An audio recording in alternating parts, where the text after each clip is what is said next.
எல்லாருக்கும் வணக்கம். என்னுடைய ராதா ராமராவ் சேனலுக்கு உங்கள் எல்லாரையும் வெல்கம் பண்ணுறேன். இந்த வீடியோவில் பருப்பு போடாத ரசம் தான். ஆனால் இந்த ரசம் மட்டும் நீங்கள் செஞ்சிட்டிங்கன்னா சாம்பார் செய்யணுங்கிற அவசியமே இருக்காது. நிறைய ட்விஸ்ட் பண்ணி இந்த மிளகு ஜீரகம் சேர்த்த ரசம் செஞ்சு காமிக்க போகிறேன்.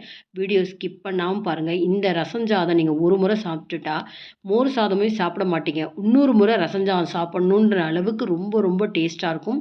இந்த ரசம் எப்படி செய்யலாங்கிறத பார்க்குறதுக்கு முன்னாடி இது வரைக்கும் என்னோட சேனலுக்கு சப்ஸ்கிரைப் பண்ணாத வியூவர்ஸ் உடனே சப்ஸ்கிரைப் பண்ணி எனக்கு சப்போர்ட் பண்ணுங்கள். இப்போ நான் செய்து காமிக்கக்கூடிய ரசம் பார்த்திங்கன்னா 4 பேர் வரைக்கும் தாராளமாக ரசம் சாதம் சாப்பிட்லாம். நல்ல பெரிய 2 தக்காளி எடுத்துன்னு இருக்கேன். மேலேருந்து கீழ் நோக்கி நமக்கு தனித்தனியாக கட் பண்ணாமல் 4 பக்கமும் லேசாக கட் பண்ணிக்கணும். இந்த மாதிரி கட் பண்ணிவிட்டு இதை நம்ம அப்படியே தண்ணியில் வேக வைக்க போகிறோம். குக்கர்லலாம் வைக்கக்கூடாது. ஒரு பாத்திரத்தில் வெந்நீர் வச்சு அது பார்த்திங்கன்னா கிட்டத்தட்ட 1/4 லிட்டருக்கு அதிகமாக தக்காளி மூழ்கிற அளவுக்கு நமக்கு தண்ணி இருக்கணும். ஒரு கொஞ்சமாக புளி எடுத்துன்னு இருக்கேன். சின்ன நெல்லிக்காய் அளவுக்கு புளி வச்சுக்கோங்க. எல்லாமே தண்ணியில் கொதிக்கணும். தண்ணியில் கொதித்து கொஞ்சம் அந்த தக்காளியோட தோல்லாம் பிரிஞ்சு வர அளவுக்கு இருந்ததுக்கப்புறம் நம்ம அடுப்பை நிறுத்திடலாம். தக்காளிலேருந்து தோல் எடுக்கிற அளவுக்கு அந்த தண்ணியில் சூடு குறைஞ்சதுக்கப்புறம் ஒரு தட்டில் மாற்றி வச்சுக்கலாம். தண்ணியை வடிச்சிட்டு அந்த தண்ணியை கொட்டக்கூடாது. அதில் தான் நம்ம ரசம் செய்ய போகிறோம். மேலே காம்பு பகுதியிலேருந்து எடுக்காமல் கீழேருந்து எடுத்திங்கன்னா உங்களுக்கு தக்காளிலேருந்து தோல் ரொம்ப சுலபமாக வரும். இந்த மாதிரி நம்ம எல்லாத்தையுமே எடுத்து வச்சுக்கலாம்.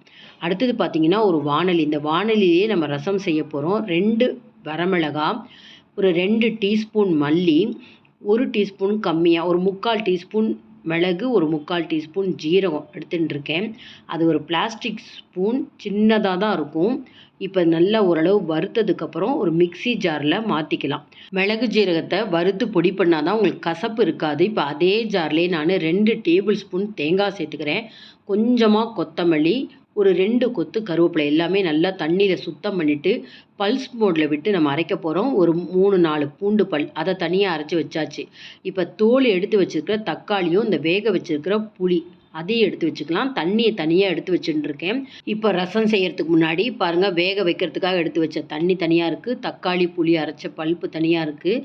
தேங்காவும் கொத்தமல்லி கருவேப்பிலை சேர்த்து அரைச்ச விழுது, வறுத்து பொடி பண்ண இந்த மிளகு ஜீரகம் மல்லி மிளகாய் பொடி, அப்புறம் ஒரு சின்னதாக நாட்டு பூண்டு எடுத்துகிட்டு இருக்கேன். ஒரு 10 பூண்டு பல். என்னடா இதெல்லாம் அரைச்சி இப்படிலாம் செய்யணுமான்னு நினைக்காதீங்க. ரொம்ப டேஸ்ட்டாக இருக்கும். எண்ணெயோ இல்லை நெய்யோ 1/2 டீஸ்பூன் நான் நெய் சேர்த்துருக்கேன். முதல்ல நம்ம இந்த பூண்டை சேர்த்துடலாம். ஏன்னா பூண்டு ஓரளவுக்கு பொன்னிறமாக பொரியணும். இதை ஒரு நிமிஷம் கழித்து நம்ம 1 டீஸ்பூன் கடுகு, ஒரு 1/2 டீஸ்பூன் ஜீரகம் இந்த பூண்டு கூடவே சேர்ந்து நல்லா பெரட்டி விடுங்க. கடுகும் பொரிஞ்சிருக்கும், பூண்டும் நல்லா நிறம் மாறி இருக்கும். இந்த மாதிரி நிறம் மாறினா தான் அந்த ரசம் நல்லா வாசனையாக இருக்கும். சின்ன ஸ்பூனால் 1/4 டீஸ்பூன் பெருங்காயத்தூள் சேர்த்துருக்கேன். இப்போ கொரகொரப்பாக பொடிச்சு வச்சுருக்கிற அந்த தேங்காய், கருவேப்பிலை, கொத்தமல்லி அதை முதல்ல சேர்த்து ஒரு நிமிஷம் நல்லா பெரட்டி விடுவோம். உங்களுக்கு பச்சை வாசனையும் போகணும். காத்தால செஞ்ச ரசம் சாயங்காலம் வரைக்கும் உங்களுக்கு வீணாக போகாமல் இருக்கும். இப்போ இந்த தக்காளியும் புளியும் சேர்த்து அரைச்சோம் இல்லையா, கொஞ்சம் கொரகொரப்பாகவே அரைச்சிக்கலாம். ரொம்ப விழுதாக அரைக்கணும் இல்லை, அதையும் சேர்த்துண்டாச்சு. இது கூட நம்ம வறுத்து பொடிச்சு வச்ச அந்த பொடி மிளகு, ஜீரகம், மல்லி, மிளகாய் அதையும் சேர்த்து நல்லா ஒரு பரட்டிட்டு இப்போ இந்த வேக வைக்கிறதுக்கு தண்ணிக்கு எடுத்துட்டோம் இல்லையா, தக்காளி வேக வைக்க அந்த தண்ணியை சேர்த்துட்டு அது கூட 1 கப்பு தண்ணி இன்னும் அதிகமாக சேர்க்குறேன்.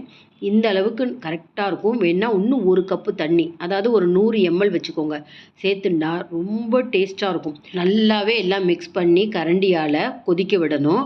ஒரு 2-3 நிமிஷம் பால் பொங்குற மாதிரி பொங்குனா போதும். இந்த ஸ்டேஜில் நம்ம கல்லுப்பு 1 டீஸ்பூன், 1/4 டீஸ்பூன் மஞ்சள் பொடி சேர்த்துருக்கேன். எல்லாத்தையும் நல்லா மிக்ஸ் பண்ணுறேன். இந்த மாதிரி மீடியம் ஃப்ளேமில் வச்சு மிக்ஸ் பண்ணிட்டே இருக்கப்போ மேலே அப்படியே பால் பொங்குற மாதிரி நுரைச்சிண்டு வரும்.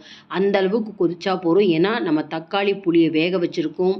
அப்புறம் தேங்காவை ஓரளவு வறுத்தாச்சு. வறுத்த பொடி ஜீரகம், மல்லிப்பொடி வறுக்கலைன்னா ரசம் கொஞ்சம் கசப்பாயிடும். அதனால் பச்சையாக அரைக்கிறத விட வறுத்து அரைங்க. பாருங்கள், இப்படி பால் பொங்குற மாதிரி பொங்கி மேலே நுரைச்சின்னு வருது பார்த்தீங்களா. இந்த ஸ்டேஜில் அடுப்பை நிறுத்திட்டு இன்னும் கொஞ்சம் கொத்தமல்லி போட்டுட்டா ரொம்ப ரொம்ப வாசனையான ஒரு வித்தியாசமான சுவையில் பருப்பு போடாமல் ஒரு ரசம். அவசியம் நீங்கள் இதை ட்ரை பண்ணி பாருங்கள். ரொம்ப நல்லாயிருக்கும். இதை ஒரு முறை செஞ்சு பார்த்துட்டிங்கன்னா இனிமேல் இதே போலவே ரசம் செய்வீங்க. நல்லா ஒரு கப்பில் சூடான சாதத்தில் கொஞ்சமாக நெய் விட்டுக்கிறேன். ஒரு கீரை கூட்டு பண்ணியிருக்கேன். இந்த ரசம் இது 2 இருந்தாலே அப்படியே வயிறு நிறைஞ்ச சாப்பிட்டா மாதிரி இருக்கும். இந்த ரசம் எப்படி சாப்பிடணும் ரசம் சாதம் அப்படின்னா, ஒரு சின்ன கப்பால் 1 கப்பு நம்ம சாதம் எடுத்துட்டோம் அப்படின்னா, கிட்டத்தட்ட 2 கப்புக்கு அதிகமாக நம்ம ரசம் சேர்த்து நல்லா சாதத்தை குழசலாக பிசைஞ்சு இந்த ரசத்தை நிறைய சேர்த்துன்னு சாப்பிட்டா தான் நல்லா டேஸ்ட்டாக இருக்கும். மழை காலங்களில் இந்த மாதிரி நம்ம மிளகு ஜீரகம் சேர்த்து ரசம் செய்கிறப்ப சளி தொந்தரவுகள் எதுவும் இருக்காது. நல்லா ஜீரண சக்தி ஆகும்.